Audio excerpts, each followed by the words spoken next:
Buenas noches a todos.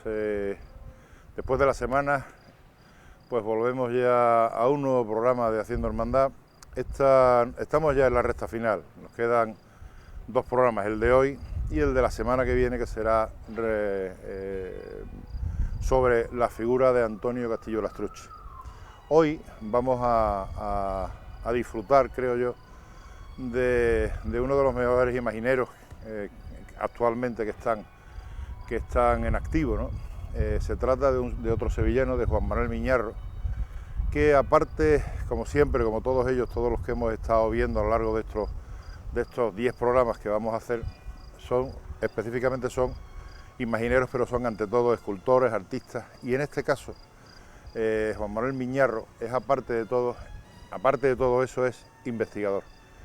Es una persona que desde un principio tenía predilección sobre la medicina y sobre todo sobre la medicina anatómica, y eso le ha llevado a lo largo de su carrera pues de alguna forma a investigar tanto, de hecho forma parte del equipo tanto de España como el internacional, de un grupo que se encarga de estudiar tanto la sábana blanca como el sudario de Oviedo, ¿no? Todo esto le ha influido, como él nos dirá posteriormente, le ha influido en su forma de hacer imaginería, ¿no? Van a ver, como siempre, fotografías y vídeos sobre todo de esa etapa, porque la calidad del imaginero, en este caso de Miñarro, no se puede poner en duda, porque es un magnífico imaginero y escultor, por supuesto, pero que en esa etapa en que más o menos nos hemos centrado en la vida de este imaginero, pues vamos a ver imágenes impactantes de Cristos que estaban realizados pues con la base científica de los estudios de la sábana santa de Turín y del sudario de Oviedo. Aparte tiene otras muchísimas obras y lo iremos viendo a lo largo de este programa.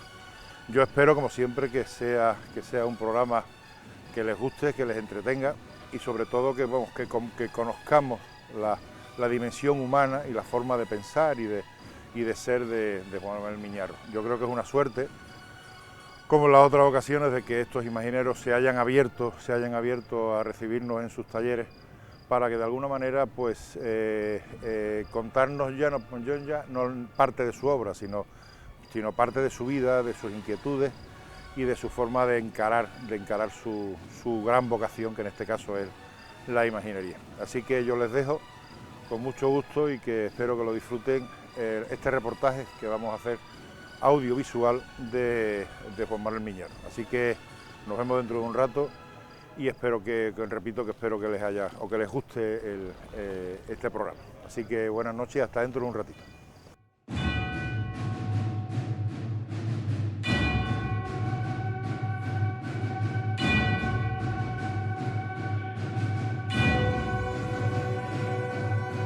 Mis inicios en la escultura, la verdad es que desde que era bien chico, porque yo recuerdo algunas cosas que todavía se conservaban en casa de mi madre, que prácticamente yo no recordaba de qué edad eran, pero claro, por mi madre y por mi padre lo sabía, ¿no? Esto lo hiciste con tal edad, esto con tal edad. Entonces quiere decir que yo prácticamente mis juegos siempre estuvieron de alguna forma teniendo que ver mucho con la creación, con la pintura y con la escultura sobre todo, porque era el lenguaje que más me sentía como más eficaz, pudiendo hacer las cosas que yo pensaba, que yo tenía, inventándome juguetes, cualquier cosa. Y de vez en cuando la cosa de imaginería, o como yo le llamaba, de santos, cuando llegaba la época de la Semana Santa, antes de la época de Semana Santa no, en medio de eso pues hacía ranas, serpientes, cosas de la naturaleza.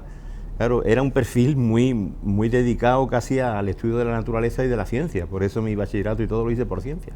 Pero yo digo ahora, cuando recuerdo y me veo inmerso en esto, en el trabajo de la imaginería, en el trabajo de la escultura, siempre digo lo mismo, digo, bueno, yo creo que estoy haciendo esto desde el principio de los principios, desde bien chico, ¿no?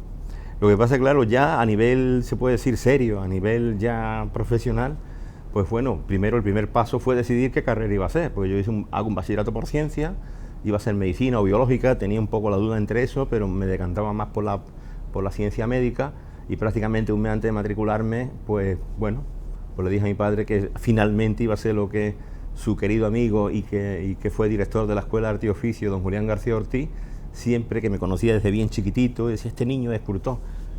Lo que él siempre quiso que hiciera, que yo le decía, bueno, esto no me gusta a mí tanto, pero bueno, si usted lo dice, pues sí, estaría a lo mejor favorecido por actitudes naturales. Y entonces, claro, bueno, mi padre fue una sorpresa, para don Julián fue una sorpresa y para mí, pues casi también, el decidirlo eso de golpe, cuando quedaba prácticamente un mes para empezar el curso en la facultad, en lo que era entonces la Escuela Superior de Bellas Artes, ¿no? Y bueno, y ahí pues hago mi carrera, termino, no tengo claro el tema de cultivar la imaginería, la escultura sobre todo, por supuesto, y da la circunstancia que terminando ya en el año 77 o por ahí, pues conocí a Buiza a través de un discípulo suyo que estaba en la escuela de libro oyente, que era una figura que existía antes de alumno.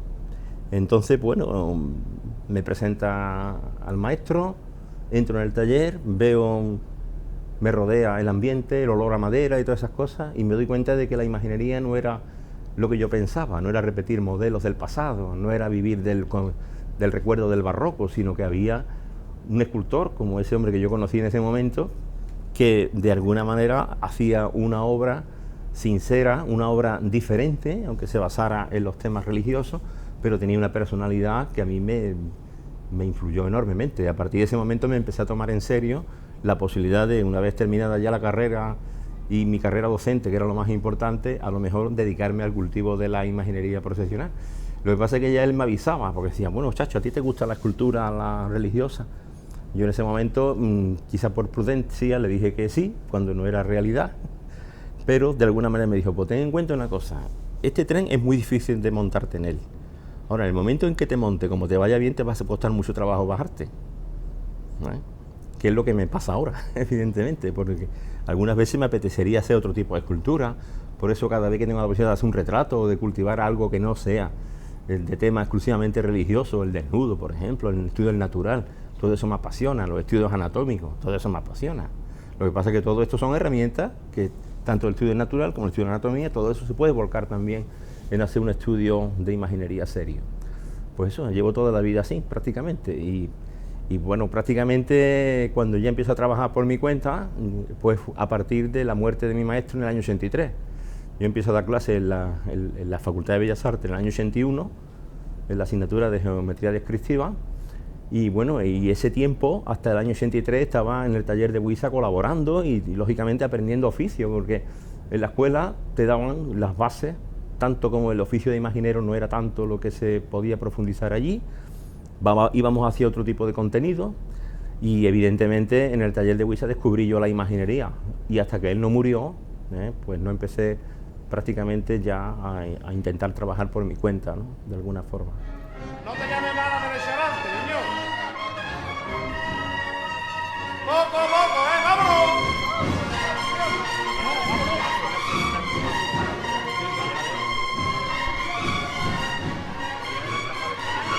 Lo que quiero es espacio ahí.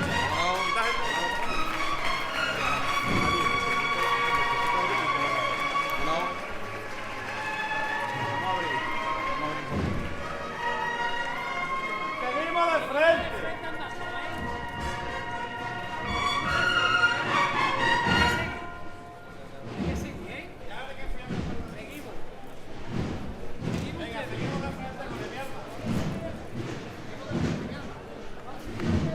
Venga a la izquierda.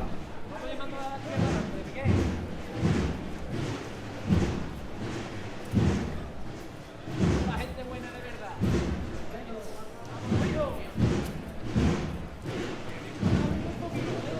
Vamos a abrir un poco. Siempre gateando de frente. Siempre de frente.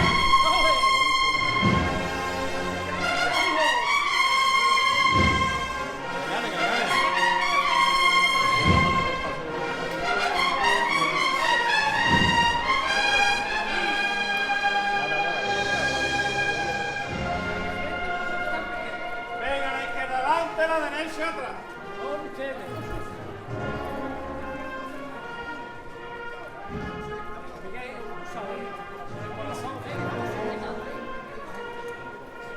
Vamos a revisar el costero izquierdo aquí, el alma, ¡Ah, se cansa mi alma!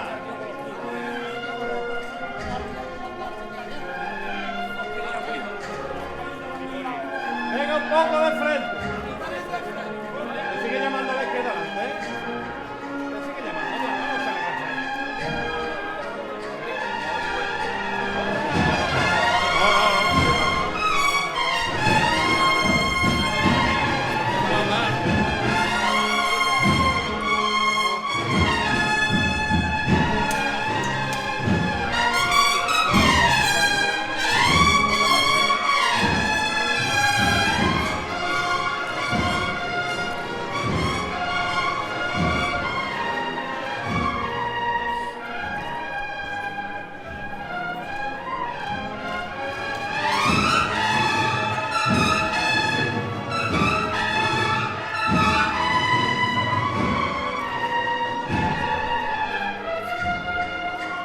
Venga de frente con él.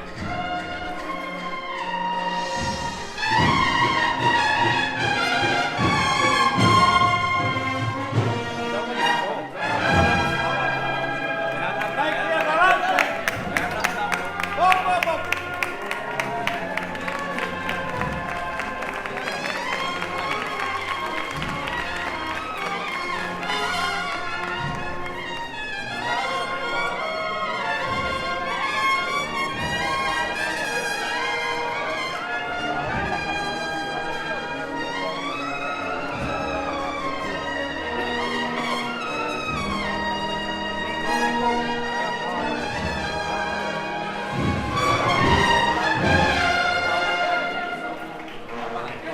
La derecha adelante un poco.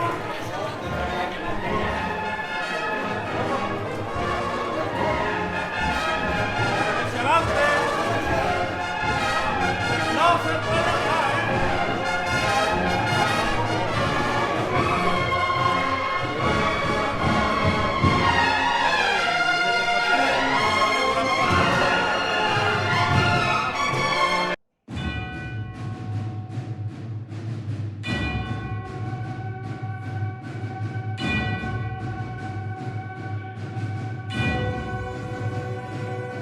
Sobre esto que le hablaba antes de la sábana santa, Sí. además, porque es un tema que está muy candente, ¿no? Es decir, Sí. o por lo menos que a la gente le interesa muchísimo. El impacto que ha tenido en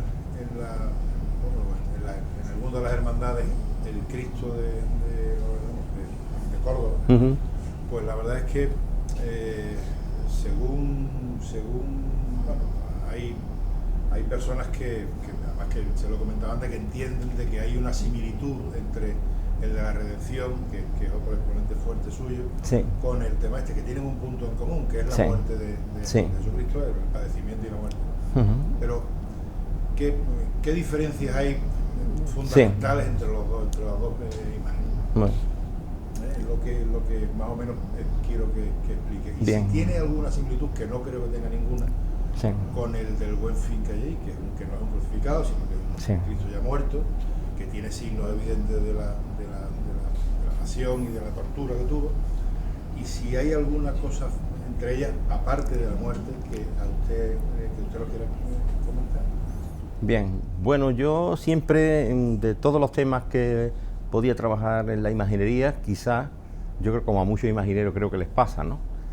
El fundamental, el que creemos que para nosotros siempre, para el imaginero siempre representa un reto importante y que es algo que además demotiva muchísimo, es la representación de la crucifixión, es decir, el crucificado, el cuerpo del crucificado.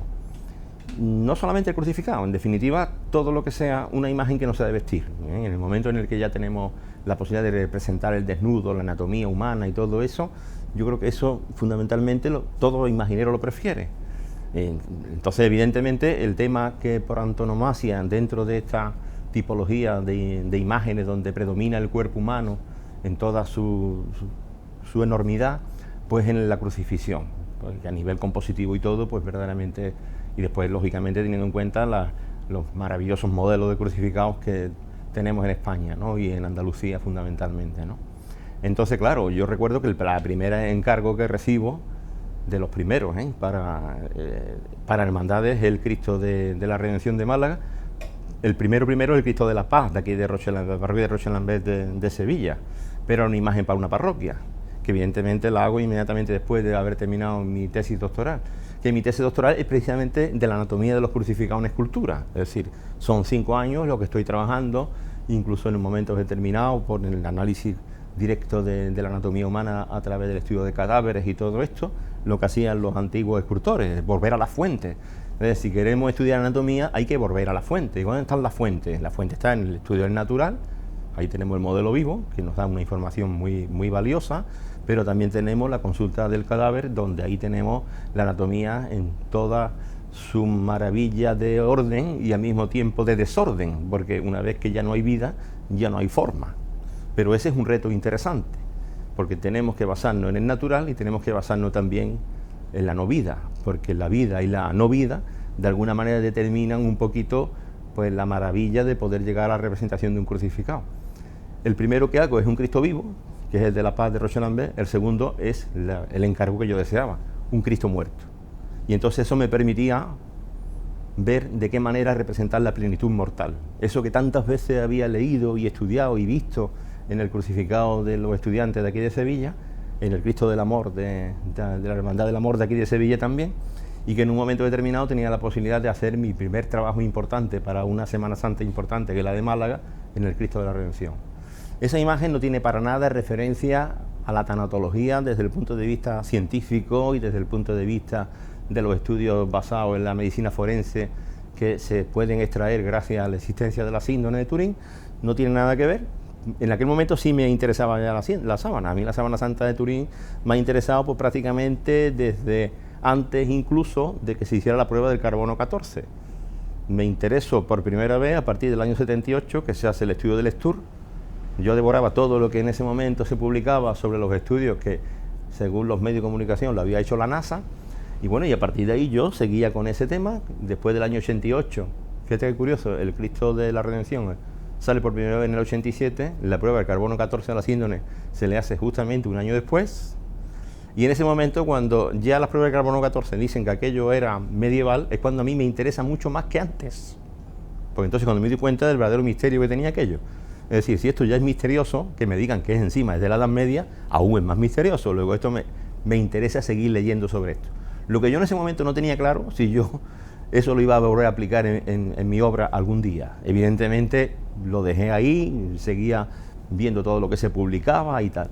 Hago el Cristo de la Redención, que es una imagen que representa la plenitud mortal, es decir, apenas hay signo de rigidez cadavérica, apenas hay hemostasis, las heridas están en un ligero relieve, pero no se puede decir que sea una imagen donde se sigan los estudios de medicina legal sobre cómo representar una herida post-mortem o una herida vital, cómo hacer las diferentes formas y representaciones de la sangre, y nada de eso. Yo en ese momento no tenía ningún interés en que el Cristo fuera un documento científico. Pasan los años y siguen llegando propuestas. Hay una muy interesante, lógicamente, que está en medio de todo eso, que creo que es el yacente de Dos Hermanas, y lógicamente el Cristo del Buen Fin de Ceuta, porque representa también plenitud mortal con rigidez cadavérica. Ahí hay ciertos signos de rigidez cadavérica basados en los estudios de Juan Delgado Roy, que es un libro que se publica muy interesante, que se publica en Sevilla en el año 51, Signos de la muerte de los crucificados de Sevilla. Ese libro me lo devoré yo, igual que después el de Alfonso Hermosilla, sobre la Pasión de Cristo vista por un médico, que es también un libro de ese tipo, que yo creo que, claro, como imaginero que está en un momento determinado, algunas veces recibiendo encargo de representar la muerte de Cristo, pues le interesa. ¿Por qué? Porque te está hablando un científico, ¿eh? No es un escrito hecho por un místico, ni por alguien iluminado, por la fe divina, ni nada de eso, sino que es una cosa basada en la ciencia, lo que un científico es capaz de ver ahí. Cosa que los imagineros no llegamos, no tenemos por qué llegar a eso, ¿no? Entonces, ¿qué pasa? Pues bueno, pues el Cristo de la Redención representa eso, el Buen Fin también representa eso de alguna manera. Sí, tiene algunas pinceladas, un poquito a ese rigor científico basado en estos libros que le digo, pero ya lo que supone para mí un avance en el conocimiento de la medicina forense aplicada a la crucifixión es a partir del año 2002 que empiezo una investigación personal sobre la síndrome, que me lleva a formar parte del CES como socio, Centro Español de Sindonología, pero lo que yo no me esperaba más es que en el año 2006 me propusieran pues de alguna manera engancharme al equipo de investigación internacional sobre el tema del sudario de Oviedo y la Sábana Santa de Turín, el EDICE, que es un equipo que se constituye, justamente este año hemos cumplido 30 años, ese equipo de investigación, se dice pronto, 30 años de investigación casi ininterrumpida sobre el sudario de Oviedo, y se puede decir que sí, con muchas interrupciones de la síndrome, porque la síndrome se ha estudiado realmente de una manera seria y profunda, relativamente lo que se puede hacer en 5 días y durante 120 horas en el año 78. No se ha vuelto a hacer nada sobre eso. Pero en medio de eso surge en el año 2007 el encargo de la Hermandad Universitaria de Córdoba de hacer un Cristo y querían que fuera de la síndrome. Claro, evidentemente eso para mí habría sido impensable 10 años antes. ¿Quién me iba a mí a encargar? Y menos una hermandad de penitencia que hiciera un Cristo basado en la Sábana Santa, pero que fuera literalmente todo lo que se pudiera hacer. Claro, yo evidentemente el encargo lo acepto. Eso se produce por las circunstancias de la vida, son coincidencias una detrás de otra. La exposición primera que hago sobre el hombre de la síndrome en Cabra en el año 2002 es la que produce este encargo, que no se firma hasta el año 2007, y en el año 2010 se presenta la imagen. Entonces, este Cristo sí que representa un salto tremendo en lo que es no solamente representar la muerte, porque con el Cristo de la Redención cumple lo mismo, es decir, las dos imágenes representan plenitud mortal, o sea, ahí se ve que hubo sufrimiento, pero los rostros no lo revelan. Incluso el de Córdoba, a pesar de lo maltrecho que está y de los edemas y las deformaciones que tiene en el rostro, sigue teniendo el lado izquierdo con una belleza y una serenidad que es la serenidad de la plenitud mortal, la que tiene el Cristo de Málaga. Es decir, que en realidad se puede decir que comparten la misma expresión de muerte, es decir, no es patética, ese rostro no es patético, a pesar de las deformaciones. Y si comparáramos el hemirrostro del crucificado de la Redención de Málaga con el hemirrostro del Cristo de Córdoba, del Universitario de Córdoba, veríamos que realmente tiene mucho que ver. Evidentemente se trata de la misma persona, con una representación lógicamente diferente en cuanto a una filosofía muy distinta, que la filosofía del Cristo de Córdoba es ser un documento vivo, de alguna manera, de todos los estudios científicos de la síndrome, pero que además tuviese la dualidad de ser documento de eso, pero al mismo tiempo objeto de culto. Cosa que es bastante complicada. Yo entiendo que tanto la hermandad como yo asumimos ambas partes un riesgo tremendo, porque no era fácil con eso triunfar. Bueno, triunfar, ¿a qué nos referimos? A la aceptación que pueda tener eso. La verdad es que cuando un artista piensa en la aceptación que puede tener lo que hace, realmente nunca lo piensa. El artista tiene que hacer las cosas convencido por sí mismo de lo que hace, no para de alguna manera escuchar el aplauso de un determinado tipo de público. No hemos nacido para ser unánime, ¿eh? En el arte no se puede ser unánime. Y si estás pensando en el aplauso de un determinado tipo de público, nada más que vas a trabajar para ese público y no para los demás. Entonces, esta imagen desde luego se hace para que no deje nadie indiferente, porque la verdad es que es eso, es decir, ante una situación así no puede estar nadie indiferente, ¿no? Que a lo mejor es mucho más fácil de contemplar la imagen del Cristo de la Redención, a lo mejor no te sacude tanto, pero bueno, contemplar el de Córdoba es difícil. Significa de alguna manera que el que lo contempla tiene que aceptar lo que pasó, en toda la literalidad de lo que pasó, no esa pasión que nos cuentan los evangelios, que apenas son descriptivos, y por supuesto la que el arte contó, que siempre tiene una estampa piadosa, que de alguna manera, hombre, todo lo maquilla, de alguna forma, que no veamos ese martirio y que no estemos adorando a ese hombre tan destruido y tan deteriorado. Y lo que siempre me dijeron la gente del equipo: Juan, hay muchas cosas que están, pero ni la quinta parte de lo que hay en la síndrome está representado en el crucificado. Sería mucho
sigue fue cuando Se entrega. cuando se entrega, y estamos en el 2019. ¿Eso le ha condicionado de alguna manera con otros encargos que le hayan llegado relativos ya no a crucificados, sino, pues bueno, pues en este caso pues a la tortura, a la flagelación, al castigo que recibió Jesús cuando se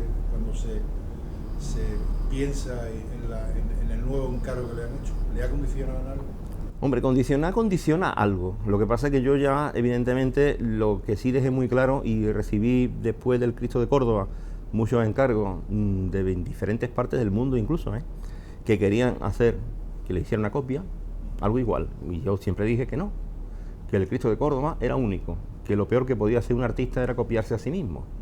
Es decir, si tú quieres tener un comportamiento original y una vez tienes ese comportamiento original, porque hemos seguido una idea original de aplicar la medicina legal y la antropología física a una determinada imagen cristífera, como una bocanada de aire fresco en la imaginería que copia modelos uno detrás de otro del pasado, es decir, vamos a hacer imaginería del siglo XXI, como yo decía, ¿no? Hacer una imaginería del siglo XXI significa utilizar los conocimientos que tenemos en el siglo XXI, no los que tenían Juan de Mesa ni Martínez Montañés, que sí que eran maravillosos en cuanto a oficio y no hemos avanzado mucho en el oficio, pero sí que hemos avanzado mucho en el conocimiento. Entonces, para mí eso significaba algo importante. Yo siempre me he negado a repetirlo, lo que no voy, lógicamente, a olvidar todo lo que he aprendido gracias a estos años de estar metido en el estudio de unos objetos de cultura que para mí no representan nada relacionado con la fe, como para ninguno del equipo, Mucha gente piensa que la gente que están ahí en el equipo de investigación están porque son creyentes fundamentalmente y que están ahí porque quieren autentificar aquello aunque no sean auténticos y hacernos creer a todos que son auténticos aunque no lo sean. No, la verdad es que no es así. Los que están en el equipo, muchos no tienen nada que ver con la fe cristiana ni con el catolicismo ni nada, son de diferentes creencias. En eso ni siquiera entramos, no nos importa nada lo que cada uno crea o no a nivel personal. Lo que sí nos interesa es el aplicar el método científico riguroso y objetivo. Es decir, nosotros vamos a decir de esto lo que es, lo que no vamos a decir lo que no es porque no lo sabemos. Entonces a mí eso me ha servido de mucho, yo eso no lo puedo olvidar. Detrás del crucificado de Córdoba se han hecho muchos más crucificados y además casualmente, fíjate, 3 de ellos vivos. El Cristo de las 7 palabras de Zaragoza, el Cristo de la Misericordia de Cártama, están en proceso agónico, con lo cual también hubo cosas que intentamos representar ahí. Lleva la flagelación parecida a la flagelación de Córdoba, es decir, yo ya muchas veces hago la flagelación del Tasilum, del flagrum romano, pues bueno, porque de alguna manera pienso que es así. No ponemos las heridas en el mismo sitio que están, no se hacen las cosas igual, es una manera, policromía en 3D, en relieve, eso sí, lo estamos aplicando en esos 2 crucificados. El siguiente es el crucificado de la fundación de Cabra, y bueno, y hasta ahora no estoy haciendo un Cristo que estoy terminando en este mismo momento para Miami, que es un Cristo ya muerto, con la llaga del costado, incluso con la salida de la lanza por la espalda, que es el primero que la va a tener, como crucificado. Eso también fue el estudio, ¿no? Eso es parte del estudio que hicimos hace 3 años, que todavía está en fase de estudio. Eso lo sabemos ya, y estamos casi seguros que es una realidad. Lo que pasa es que lógicamente hay que cotejarlo con la síndrome, cosa que forma parte de la línea de investigación que seguimos, que no ha terminado, ¿no? Después de, bueno, la transición de estas imágenes, ya digo, no repiten para nada lo de Córdoba, porque no utilizan todo lo de Córdoba, pero sí es verdad que son imágenes que ya no tienen nada que ver con las anteriores. Nada que ver. Este nuevo crucificado que estoy haciendo ahora para Miami, que todavía no sabemos qué vocación va a tener, el origen del encargo es que querían una copia del Cristo de Córdoba. Los tengo que convencer de que no lo hago. No, eso ya es único. El Cristo de Córdoba es una hermandad de penitencia. Ah, usted no tiene modelos, ¿no? Yo no tengo modelo y si lo tuviera no lo repito. Bueno, pues entonces nada. Entonces yo les convenzo de que voy a hacer una versión de un crucificado ya yacente, es decir, ya muerto en la cruz, con la caída de cruz que hemos estudiado por los estudios que hicimos para el crucificado de Córdoba, es decir, la mecánica de la crucifixión, de cómo cae el cuerpo por gravedad, cómo se comporta ese cuerpo una vez que ya no tiene vida, y al mismo tiempo lleva un edema en la parte del pómulo derecho, no lleva el edema de la nariz, no está tan deformado como el de Córdoba y la flagelación no será tan intensa, ni la sangre estará no habrá un mapeado de heridas, no habrá nada de eso. Es una imagen que tiene el pie izquierdo sobre el derecho, eso sí, porque pensamos que la síndrome fue así. Sin embargo, fíjate, el de la Fundación Hilaria Eslava del año pasado, ese es el primer crucificado que yo hago con 4 clavos, pero he cruzado la pierna izquierda sobre la derecha con 4 clavos. Es decir, Lo que quiero demostrar con esto es que yo no estoy de alguna manera anclado en ese modelo de crucificado cordobés para repetirlo ya siempre. Para nada. Soy capaz de hacer eso y al mismo tiempo hacer justo lo opuesto. Pero bueno, que los estudios que ha hecho le sirven para de alguna forma... Por supuesto, es que eso apoyan todo esto. Y claro, también el estudio paralelo a esto es que yo en el equipo de investigación, de alguna manera el objetivo que tengo allí, es decir, para lo que tengo una función concreta dentro de las bellas artes y de la escultura, es hacer la restitución del cadáver. Es decir, porque nosotros, de alguna manera este equipo está haciendo una investigación sobre unos paños con sangre, con fluidos que parten de un cuerpo de alguna manera, y que de un cuerpo que era de un varón que había fallecido ya por una muerte muy violenta y con politraumatismo por todo el cuerpo, que deja allí todas esas marcas. Lógicamente estamos investigando, pues bueno, pues un crimen, bueno, pues se cometió con aquella persona, que pensamos que esas dos telas envolvieron el mismo cadáver, pero claro, estamos haciendo una investigación donde no tenemos el cadáver, lo que tenemos son las telas que se utilizaron en diferentes momentos para manipular ese cadáver, para trasladarlo, para envolverlo, pero el cadáver de referencia, ¿dónde está? Pues cuando una investigación criminal no hay cadáver de referencia, se hace bastante más difícil. Entonces ellos, pues lo que de alguna manera a mí me encomiendan es que yo haga la restitución del cadáver con los datos que ellos me van a dar. Claro, evidentemente eso permite hacer el primer cuerpo yacente que está ahora mismo en México, lleva ya 4 años, de la exposición Sabana Santa, y después 2 versiones de ese cuerpo que se han hecho, una para culto, que está en Fuente Palmera, que no está desnudo completo, sino que lleva un paño de pureza, y el último es del año pasado, que está en la sala forense del Museo Aguilar y Eslava de Cabra, que ya con el crucificado de la fundación del año anterior completan un poquito un panorama muy curioso, porque tú puedes ir allí a ver una crucifixión que está tratada muy tradicionalmente, no tiene las heridas de la síndrome, no tiene la cara deformada, no tiene nada de eso. Es de 4 clavos, está en el oratorio de la Purísima, allí en la fundación, y ahora entras en el Museo de la Pasión y te enfrentas con la realidad según la síndrome, y son 2 imágenes que no tienen nada que ver la una con la otra, y sin embargo las 2 son del mismo personaje histórico, ¿no? Se trata de la representación de Jesús de Nazaret con la descripción que, bueno, fisiológica, fisionómica que tenemos de él desde hace pues, prácticamente unánime se puede decir, tanto en Oriente como en Occidente, pues prácticamente siglo V, siglo VI después de Cristo. A partir de ahí hay un modelo, un prototipo de retrato, que es el retrato oficial de Jesús de Nazaret, que siempre se hace de la misma manera. ¿Que eso se debe de saber por qué? Pues no se sabe ni por qué. ¿Cuál es el origen? Está investigándose aún. No tenemos pruebas históricas de que sea la síndrome la que influye en eso, lo mismo al revés. Lo mismo la síndrome se crea por eso, si es que es de alguien que la falsifica en la Edad Media, o bien a lo mejor la síndrome es la que genera todo eso, ¿no? En eso es lo que estamos. Entonces, claro, todo esto es imposible que uno lo pueda aparcar. Es decir, no, ahora voy a volver a trabajar como lo hacían los imagineros del 17, con las visiones de Santa Brígida, con las visiones de los santos, con la mística ciudad de Dios de María Jesús de Águeda, que son absolutamente aparatosos, porque la mística ciudad de Dios de María Jesús de Águeda, yo a la gente le convido a que lea la parte de la pasión de Cristo. Es tremendo. Ni la película de Mel Gibson es más dura. ¿Eh? Entonces eso ya está descrito. Santa Brígida veía los pies, los veía cruzados como el Cristo de la Clemencia de aquí de la Catedral de Sevilla, veía las espinas que atravesaban las cejas, que lo hace Martínez Juan de Mesa en El Gran Poder, la que atravesaba la oreja. Ese tipo de cosas ya para esa época era muy cruento. O sea, aquello en la mente y en la visión de las personas que se encontraran en la calle de pronto con una imagen así, tenía que ser pavorosa, ¿no? Lo que para nosotros hoy casi ni nos conmueve, porque nosotros hoy día necesitamos ver mucha sangre, vemos muchas películas gore que no nos impresiona ya casi nada, y el dolor de los demás nos importa casi muy poco, ¿eh? Y sin embargo no estamos tan cerca del sufrimiento como estábamos antes, ¿no? Porque en el siglo XVII era fácil ver cadáveres por la calle, en el XVII era fácil ver ejecuciones públicas, ¿eh? Parece que tenían que tener el corazón endurecido, ¿no? Y sin embargo se hacía un tipo de imaginería, un tipo de cosas que bueno, que... Más suave.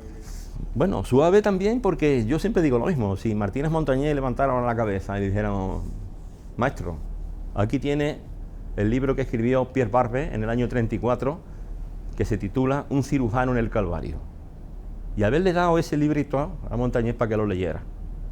¿Y en qué se basaba este cirujano de francés en ese libro que escribió, que ya el Papa Pío XII cuando lo leyó, emocionado y con las lágrimas en los ojos, le dijo: nadie nos había explicado esto de esta manera. Esto es gracias a la síndrome, es decir, tenemos una literatura y tenemos todo un bagaje de más de un siglo sobre una realidad que parece que no tiene explicación, pero que existe y nadie lo puede negar, y que eso lógicamente modifica todo lo que nos han contado. Es decir, a mí mi maestro me enseñó a hacer unos latigazos de una manera determinada, a poner la sangre de una manera determinada, y si yo ahora le enseñara a mi maestro, si me lo devolviera Dios ahora mismo, yo le dijera: Paco, mira lo que tengo aquí, y le enseñara eso, o le enseñara fotos de autopsia, tantas que tuve que ver, porque yo para hacerlo de Córdoba no solamente tuve que leer literatura, tuve que ver y mucho vi, cosas muy duras, cosas tremendas, lo que casi un imaginero nunca ve, porque no somos médicos forenses, no trabajamos haciendo autopsia, nada de eso hacemos, en general no tenemos por qué. En la carrera lo que nos enseña es a estudiar el modelo del natural, ni siquiera desollamos cadáveres ni nada de eso, porque eso lo hacen los médicos. Para que un artista haga algo de eso tiene que hacer una tesis doctoral como la que yo hice, ¿no? Que me propuse hacer un desollado y hacer un crucificado, las dos cosas.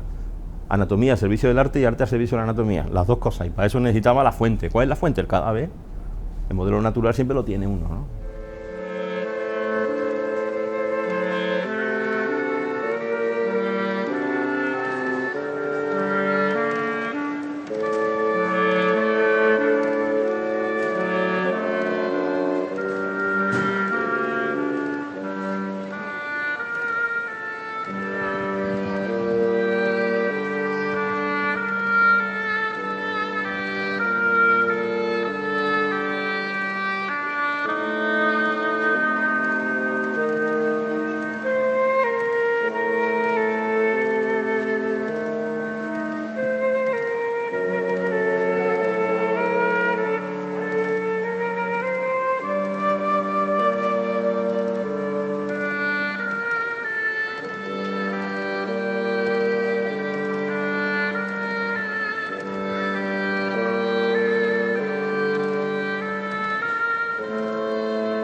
Pues yo tengo mis dudas, Porque, vamos a ver, cuando yo hago el Cristo de Córdoba, la fe está aparcada. Sí, bueno, en ese caso sí. Está aparcada. Yo procuro aparcarla siempre, ¿eh? Independientemente, yo no sé lo que habría sido de mi vida si yo no hubiera sido claretiano, si mis padres no me hubieran ofrecido esa posibilidad y lógicamente empecé en un colegio de monjas, las Calasancias, a partir de la comunión ya en el Claret. Yo termino en el Claret, yo evidentemente recibo una formación religiosa, una formación católica, independientemente después del nivel de práctica que tenemos en esto, que eso somos todos muy personales, ¿no? Porque lo mismo ni cumplimos con los mandatos de la misa de los domingos, ni nada de eso, y después pues vamos todos los viernes a ver al Gran Poder, a rezarle, bueno, y ya está, y nos vamos a misa. Bueno, en definitiva, que una cosa es la práctica de eso y otra cosa lo que tú creas. Yo creo en Jesús de Nazaret como personaje histórico. Me suscita dudas muchas cosas. Quiero fundamentar mis dudas con datos, porque la fe no es creer sin ver.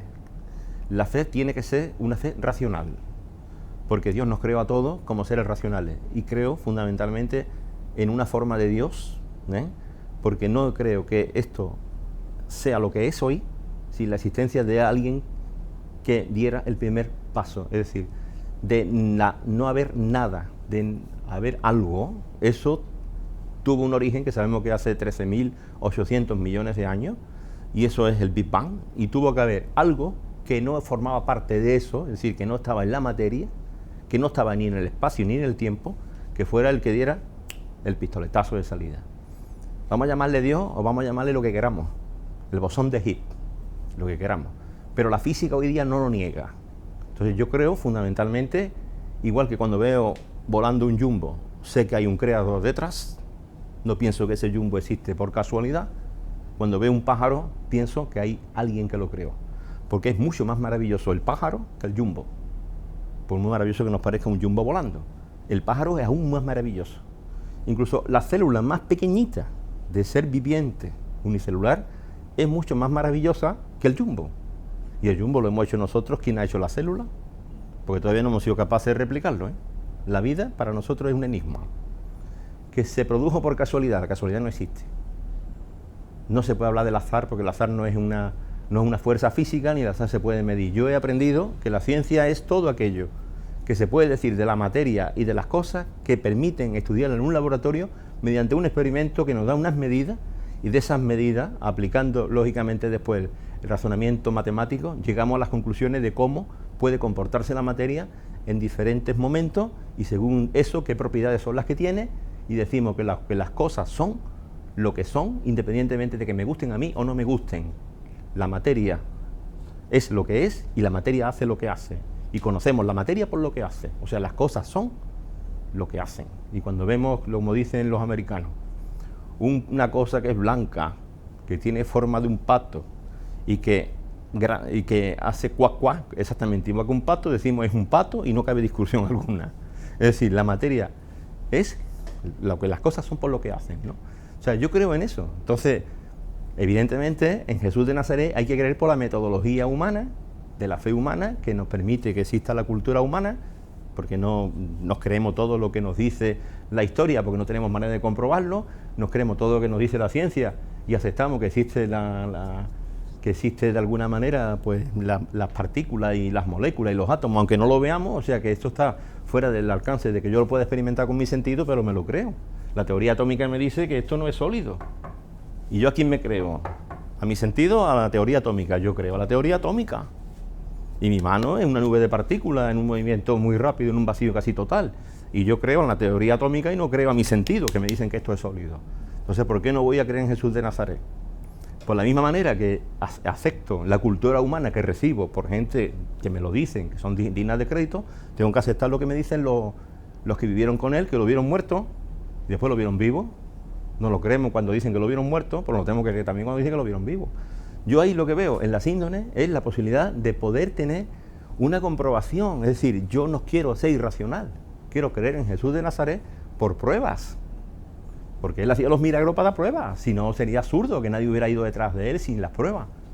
Y entonces eso es lo que yo busco. En la síndrome que busco, la prueba, pues en el fondo creo que sí, porque aunque pensemos que la síndrome, desde el punto de vista de la ciencia, no se puede aceptar como milagro, ni siquiera de la Iglesia, porque la Iglesia dice que un milagro es aquello que se puede comprobar por cualquiera y que tiene que ser algo que sea no una cosa que te pasa a ti en tu dormitorio, sino algo externo que se pueda comprobar por cualquiera. Eso es lo que es un milagro desde el punto de vista apologético. Entonces la síndrome no lo es porque allí no había nadie en el momento aquel. Sin embargo, sí que es verdad que cuando fueron a ver qué es lo que había pasado, porque ya iban a terminar de los ritos funerarios, se encontraron que el cadáver se había ido del envoltorio. Bueno, entonces claro, ¿eso qué quiere decir? ¿Que se lo han llevado? Pues mire usted, parece que no. La ciencia, cuando estamos estudiando la síndrome, nos damos cuenta de que esa mortaja fue abandonada por ese cuerpo y no fue desprendida. Eso es una realidad que se puede ver en la síndrome. ¿Tenemos explicación científica? No la tenemos. Entonces, ¿ese cadáver qué le pasó? Pues mire usted, sabemos que estuvo allí 6 horas. No estuvo más de 6 horas, eso es lo que sabemos. ¿Eso a mí me ayuda a qué? A creer en Jesús de Nazaret. ¿Yo eso lo aplico cuando estoy haciendo un Cristo? La verdad que no. Porque cuando yo estoy haciendo un Cristo, estoy haciendo una representación y estoy haciendo fundamentalmente una escultura. Yo procuro que tenga la naturaleza del hombre, que tenga la piel del hombre, que incluso revele las pasiones del hombre, de alguna manera, de la humanidad, todo lo que significó cargar con el peso del pecado del mundo, todo eso me lo han explicado muchas veces. Yo me he emocionado muchas veces viendo imágenes de la Semana Santa y yo procuro buscar en mis imágenes esa emoción que yo he vivido desde chiquitito. Pero yo, por ejemplo, cuando me pongo a hacer una imagen como aquella que estoy modelando ahora, ni me pongo música sacra, ni me pongo saetas, ni me pongo incienso. Nada de lo que hacen en otros talleres hago yo. Rezar, rezo todos los días, pero para rezar no hace falta decir Padre Nuestro, ni siquiera. Rezar significa cada día levantarte, mirar al cielo, ver lo que te rodea, poder respirar, ver a tu gente, a la gente que quieres y poder trabajar en lo que te gusta. Ir a clase, ver a mis alumnos, enseñarles, resolverle problemas, que ellos me enseñen a mí. Pues eso para mí es el mayor rezo que se puede hacer cada día. Independientemente de que después al tiempo podamos demostrar que la Semana Santa, bueno, pues mire usted, es falsa. Bueno, mire usted, si es falsa, a mí nadie me quita la historicidad de Jesús de Nazaret. Y nadie me quita todo lo que contaron de él, los que vieron que verdaderamente hacía cosas extraordinarias. Entonces, que eso ahora lo intentan explicar de otra manera. Bueno, pues mire usted, es que eso es así. Yo no puedo ir en contra de la corriente del mundo. El personaje histórico de Jesús, ya lo dijo el anciano Simeón a la Virgen María, cuando lo llevó al presentarlo al templo, le dijo: este ha venido al mundo para ser signo de contradicción permanente. Jesús es signo de contradicción permanente y la síndrome es eso mismo, porque hay un bloque importante de ciencia o de científicos o de parecientíficos o de los demás, igual que lo hay en el otro lado. Yo no digo que nosotros intentamos estar en el medio de eso, ¿no? Pero están todo ese otro grupo de gente que están convencidos de que aquello es lo que es, y no les importa, vamos, enseguida quitan todo lo que les molesta, y los contrarios que están diciendo justamente lo contrario. Nada que a la vez pueda ser sí y no, con la misma. O sea, la contradicción en ciencia no es admisible, porque no es cuestión de opiniones. Es que yo opino que eso es falso, es que yo opino. Ustedes, si tienen una opinión de eso, demuéstrelo. Y si tú la tienes de lo que estás diciendo contrario, demuéstrelo. Luego una cosa no puede ser sí y no a la vez. Para unos sí, para otros no. No. El agua hierve a 100 grados. Mire usted, le guste a usted o no, hierve a 100 grados. No, yo pienso que el agua hierve ahora a 90. Pues para mí va a hervir a 80. Eso es muy de hoy. El relativismo. Es un absurdo el relativismo. Pero eso es lo que hoy abunda.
hay un detalle, yo creo que siempre lo que se recuerda es lo que tiene relación con cosas que pasan alrededor del encargo o con simplemente decisiones que se toman a la hora de abordar el encargo. Yo recuerdo que, por ejemplo, es de las pocas imágenes, el Cristo del Buen Fin, que se hace en directo.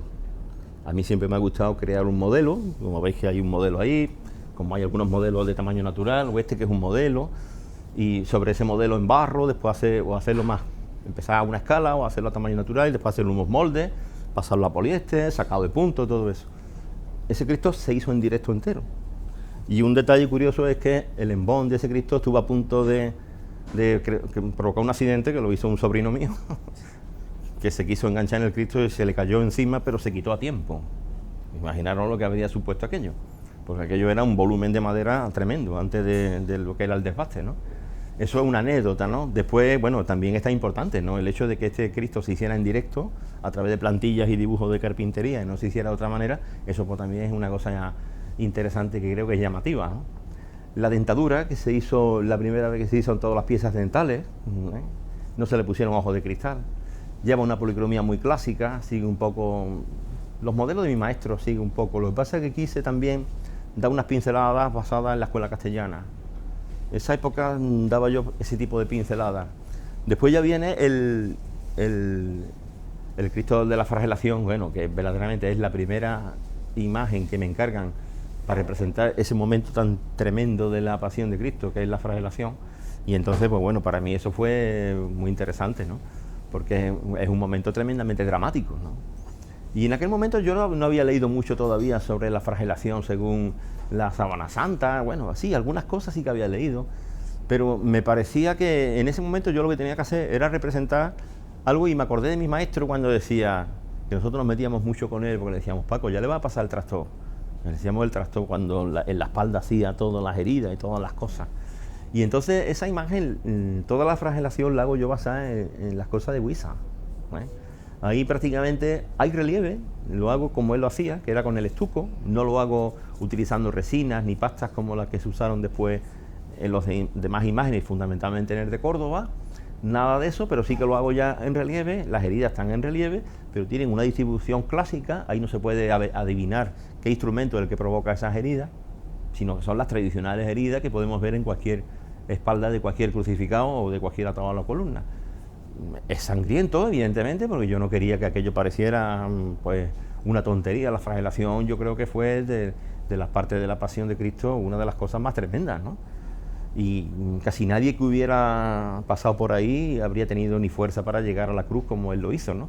Por lo menos lo que vemos en la síndone es absolutamente brutal, ¿no? Es lo que se llama una flagelación sistemática, ¿eh? De recorrer todas las partes del cuerpo que ellos sabían exactamente dónde podían hacer más daño sin provocar un colapso, librando la zona pericardíaca, o sea, ahí no golpeando mucho. En esta imagen no se sigue nada de eso a rajatabla, se hace simplemente una imagen que también tiene ciertos guiños a la escuela castellana, sobre todo a los Cristos de Gregorio Fernández. Hay en Valladolid un atado a la columna de Gregorio Fernández que tiene casi el movimiento, la postura y todo eso que nos recuerda un poco al de Ceuta. Sin embargo, las manos de Ceuta las hago yo mucho menos agresivas que las manos que hace mi maestro para el Cristo de la Flagelación de aquí de la Cigarrera, muy crispada. Es decir, que la crispación era provocada por el dolor tremendo de la flagelación, ¿no? Y que la cara de loco que tenía él de aquí, que muchas veces se lo criticaban, decía, cara de loco, ¿no? Porque te den a ti con un látigo de esto, a ver qué cara se te pone, decía él, Y uno dice, pues me ha tirado toda la razón del mundo, ¿no? Pero bueno, que en esta imagen, si os fijáis en el rostro, es muy dulce, es un rostro dulce, de aceptación de lo que le está sucediendo, ¿no? Es como si no tuviera nada que ver lo que está pasando detrás por aquellos que le flagelan con lo que él siente, ¿no? De alguna manera. Te dedica una mirada de misericordia, fundamentalmente.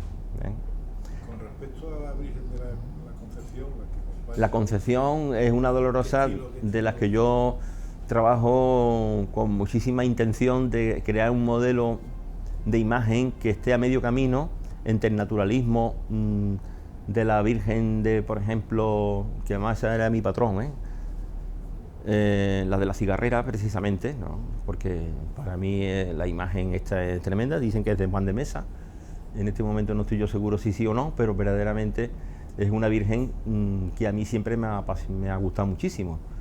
Y las cosas de Astorga, una mezcla de eso, si es posible hacer una mezcla entre el idealismo de Astorga y la imagen de la flagelación, de la Virgen de la Flagelación de aquí de Sevilla, ¿no? Pero bueno, que en definitiva vengo ya de la restauración de la Virgen de los Dolores de Gines. Ese momento para mí significó interesarme por la imaginería de la Dolorosa, la representación de la Dolorosa, que no era un tema que me ha gustado, no me ha gustado mucho, la verdad. ¿Por qué? Porque ahí el escultor es muy poco, se revela poco, es decir, tenemos solamente unas manos y tenemos un rostro, ¿no? Entonces, a partir de ahí, ¿qué podemos hacer, no? Y sin embargo, yo empecé a darle importancia cuando tuve que centrar tanto trabajo en aquello, que eran unas manos simplemente y un rostro simplemente, que había sufrido un incendio pavoroso, de una Dolorosa preciosa, como todas las imágenes de Astorga lo son, ¿no? Y bueno, y de alguna manera ese esfuerzo me llevó a darle un poquito más de seriedad, a tomar un poquito más en serio la representación de la iconografía de la Dolorosa.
alguna escena de la pasión o de la resurrección que quisiera o que tuviese o que tenga ganas de acometer? Bueno, la verdad que ya está casi todo hecho, o sea, de Nazareno hay Nazareno, de yacente hay 3 yacentes, de atado a la columna hay 2, crucificados pues son muchísimos los que llevo hecho ya, resucitado también, es la iconografía que menos me gusta, pero bueno, hice el de Córdoba, y poco más. Bueno, Trasladador al Sepulcro pues 2, el de Almería y el de Ceuta, y entonces bueno, yo creo que lo único que me faltaría un caído, de alguna manera, ¿no? Muy parecido, me gusta más la imagen del Nazareno que el caído. Y después, bueno, quizá un Cristo de la Misericordia, bueno, tengo un Ecce Homo, y el Ecce Homo también es una pieza, pero a mí fundamentalmente el tema de los crucificados es lo que más me interesa. Es siempre difícil, es siempre difícil, y siempre cabe además muchísimas posibilidades, tiene muchísimas posibilidades, quizá muchas más que a lo mejor pueda tener las representaciones de, bueno, un Nazareno también tiene mucho, ¿no? Pero un Nazareno se viste, entonces claro, lo cubrimos. Un yacente no, me interesa el yacente, para empezar porque es una imagen en la que puedes estudiar todas las cosas que a mí me apasionan de la medicina forense, ¿no? Entonces, claro, en un yacente lo tienes todo.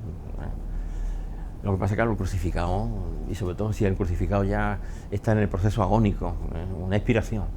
Tenía una gana enorme de hacer expiración y tuve que hacer dos, una tras de otra, seguida, de alguna manera, ¿no? Y después, bueno, las 7 palabras, que es el Cristo de la Fundación, que está hablando, todavía no está muerto. La verdad que en eso estoy satisfecho. Lo que no tengo muchas ganas es de volver a hacer borriquitas, por ejemplo, que tengo 3. Si acaso me gusta más el tema de la borriquita por la representación del asno, más que por lo del Cristo, porque bueno, es que es que montarse en un burro, estar montado en un burro es tan ridículo, no es nada elegante. En un caballo resulta muy elegante, una estatua ecuestre es lo más elegante que hay, pero sin embargo alguien que se sienta en un burro no queda elegante para nada, ¿no? Y menos en un ruchito de allí, de la zona de Palestina, que son muy pequeños, ¿no? Y si Jesús de Nazaret medía 1,80, pues imaginaros cómo tendría que ir este hombre sentado en el burro, ¿no? Lo que pasa es que entonces sentarse en un burro era entrar de rey.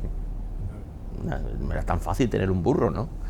Eso era como el que hoy entra, pues bueno, hace su casamiento y entra en un coche de caballo, en un coche antiguo, en un Mercedes. Bueno, pues entra con un asno. Eso no era nada denigrante, todo lo contrario. Era un toque de realeza, ¿no?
Bueno, pues después de este ratito tan agradable que espero que hayan pasado, pues decirles únicamente que creo que este programa hemos tenido, como él bien ha explicado, un componente de investigación científica sobre más que nada sobre la muerte y la resurrección de Cristo, ¿no? Y yo creo que es una cosa que podemos guardarnos en nuestra retina y que nos puede dar una pincelada más dentro de todo este mundo cofrade relativo a la imaginería. Así que bueno, que les dejo hasta la semana que viene, que ya les he dicho que estaremos con Castillo Lastrucci, y que espero que hayan pasado pues un rato agradable, un rato entretenido, que espero que sean felices, que descansen muy bien y que nos vemos la semana que viene. Así que buenas noches y hasta dentro de 7 días.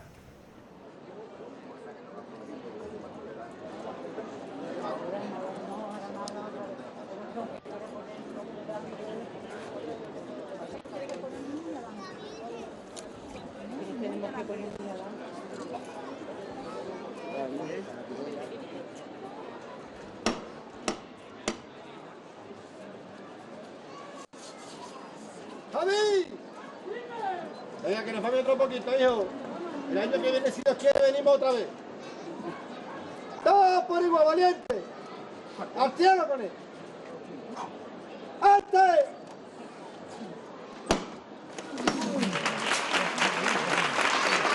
¡Vamos de frente!